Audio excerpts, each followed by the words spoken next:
Coach Buzz Williams. Will we get questions? I thought we played really hard. I thought we played for one another. I thought that was obvious. We were not good in transition defense on Sunday, and we were not good when the ball was shot by the opponent in the first 3 games. Our defensive rebounding percentage has been alarmingly bad, and I thought today we played incredibly hard. We played for one another. We didn't give up points in transition, and when the ball was shot, it was easily our best job in being physical and not giving them second shots. Through 3 games, the first 3 games, teams were rebounding 38% of their misses. You cannot win with that sort of percentage. Today the number was 19, and for a long period of time, it was not even in the teens. And I thought that was the separator. Obviously, Aaron's impact was dramatic on the glass. And when you see that sort of effort with the singular purpose of when the ball's in the air, I'm acting as if it's a loose ball and I have to get it. When you take the responsibility, I have to get it. I think when people are watching it from the bench, they realize they're on the bench because I'm supposed to be doing that. And so I think that there's a cumulative effect to how hard he played and how purposeful he was in chasing the ball. And I thought that was great. I thought our team's response in our work on Monday and Tuesday leading up to a noon game was very good. That was a good opening statement. It's my first one in my career. Brent, that was pretty good. Excellent. I was pretty succinct, not over-wordy. I've never done that in my career. I gotta go pick up my kid in a few minutes.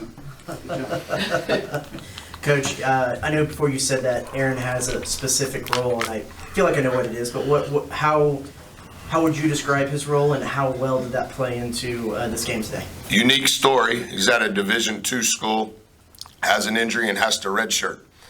And then entering his sophomore year, the pandemic hits, and at that time, they were going to have a season. And then because of multiple things, they didn't. And he transferred late in the semester to go to Grayson. That's the county where I'm from. The head coach is Scott Monarch, who was the first hire ever in my career. He's the first person I ever hired. We couldn't go out to see all of these guys, the 8 new guys we'd never seen in person. And so I trust Monarch completely. And he worked for Coach Orr at Navarro after I left. His role is to be an elite level per minute rebounder. His role is to make sure that he gives us as many extra possessions when we're on offense as possible, and to prevent not only his man from getting it when the opponent shoots it, but for him to get it. He's got a long way to go. There's been a lot of things that have transpired that are brand new to him, but his response every day since he's been here has been terrific. He's a really good person, incredible mom, been raised the right way, wants to do right. It's just been really fast for him mentally, and it's been really fast for him physically. But he's an explosive vertical athlete. And the one thing, I don't know that it's a tangible skill, but J-Mo mentioned it, and when he said it, he's right.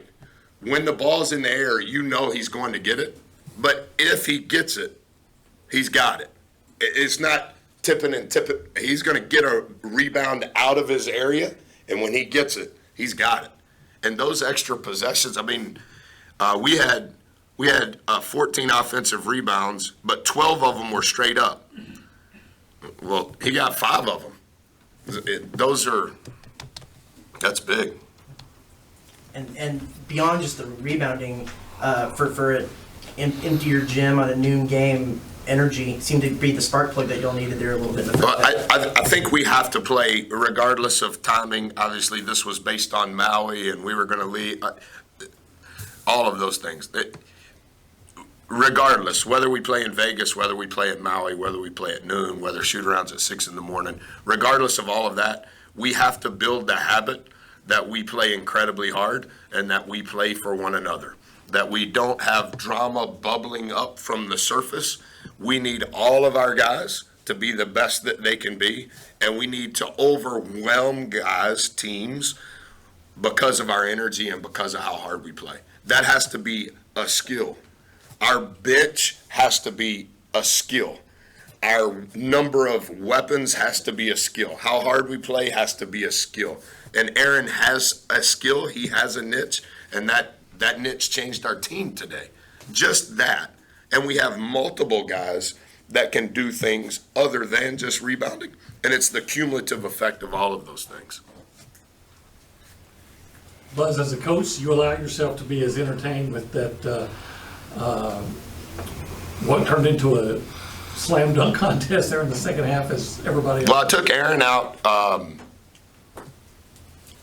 when he missed the second dunk of his game. I think he missed one in the first half and one in the second half. I thought he was smiling like I'm semi-embarrassed. I know I was supposed to make it. We can't give away the possession. I know you want to dunk and you have your own criteria of what a good dunk is, and Q's looks really good and this and that, but like I'm too old for that and we can't give away that possession. So maybe I should be more entertained. Just make it. Just make it. You can post it on your Instagram later and I hope you get a lot of likes, but just make it. Just make it.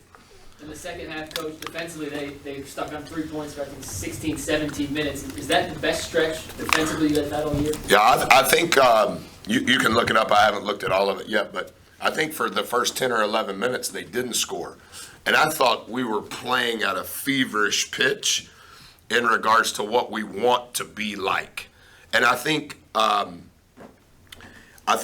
part of why our defensive numbers were so good today was that when the opponent shot, we got it. The things that were hurting our numbers in the first 3 games was not necessarily that we weren't doing right defensively. It was they shot, and then we didn't do our job to finish the possession with the rebound. And that we're not going to be good enough to overcome that teams can get multiple shots. And then we need to try to, I think we're 37.4% of the shots we missed after 3 games, we got back. That's great. 37.2% of the shots our opponent shot, they got back. So it's a push. We can't do that. We can't do that. And we identify guys as, and this may have been the way your coach coached you, on the rise of the shot, when you're on offense, are you getting back or are you going to get it? So everybody's a go-get or a get-back. We don't know because the sample size is still a little too small. We're probably going to have to play with 3 go-gets because we're going to be so reliant on we have to create extra possessions for ourselves offensively. But then on the other end, when the opponent shoots it, there is no go-get or get-back. All 5 of us have to get it. And today that was distinctly better than it has been. We have, I think we do a great job coaching rebounding. We have a report card. It's rebounding effort, and we break it down, and you're graded. Every player is graded on every possession they play from an offensive rebounding standpoint relative to their responsibility and their defensive rebound responsibility. I was not a good rebounding coach. I was just hollering rebound like a fan early in my career. And the older I've gotten, and I learned a lot of it from Tim Floyd, how important rebounding is. And then I don't know that we've necessarily turned it into a science, but we have broken down the responsibilities in each category. So when we're on defense and the opponent shoots, well, they have get-back guys. So whoever was guarding that get-back guy on the rise of the shot, our guys have a responsibility.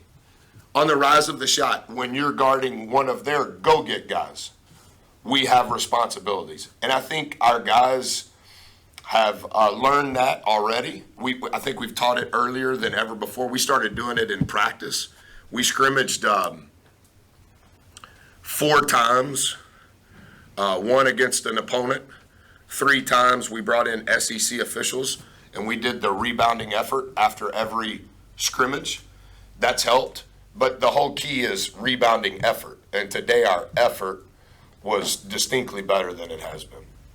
Where did you learn that from Tim Floyd? Yeah, it's, I love old people, and Coach is not old, but I for sure love old coaches and any coach. I love coaches, period, regardless of sport. But, he spent most of his career working for Coach Haskins. Obviously, I knew Coach Haskins at an early age. He didn't know me, but Coach G coached at UTEP, so I had a great relationship. So if there's 5 things, if you were to ask that group of coaches, Doc Sadler, Tim Floyd, any of that group, transition defense, they'll always say it's one of 5 things. Defensive rebounding, that's all of 5 things. Shot selection, and then you have to figure out relative to your team what the other 2 are. And so how do you teach transition defense? Like get back. Okay, well, there has to be more of a plan than that. How do you teach defensive rebounding? Well, it has to be a plan more than just a rebound. And so Coach Lair has been phenomenal. Obviously, I worked for Coach from 2000 to 2004. And then 1 year at Marquette, he was with us. 1 year at Virginia Tech, he was with us. And then obviously this is his 3rd year here. It takes an enormous amount of time. Like when he does rebounding effort for this game, it'll take him 6 hours. Because when the ball is shot, each person has a responsibility. So you play it and you watch the one guy, and then relative to what he's supposed to do, did he do it? And then rewind it and do that for every possession. So, for instance, and this is too much, but thanks for asking. So, you have the ball and you're my guy, and you pass the ball to Logan, and now Logan shoots it. I'm guarding you, and I'm on the weak side, and you get back. So me and you are guards.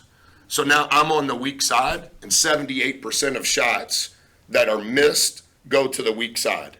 So you're a get back, and now I'm on the weak side, so I have to mash down on whatever big they have on the weak side.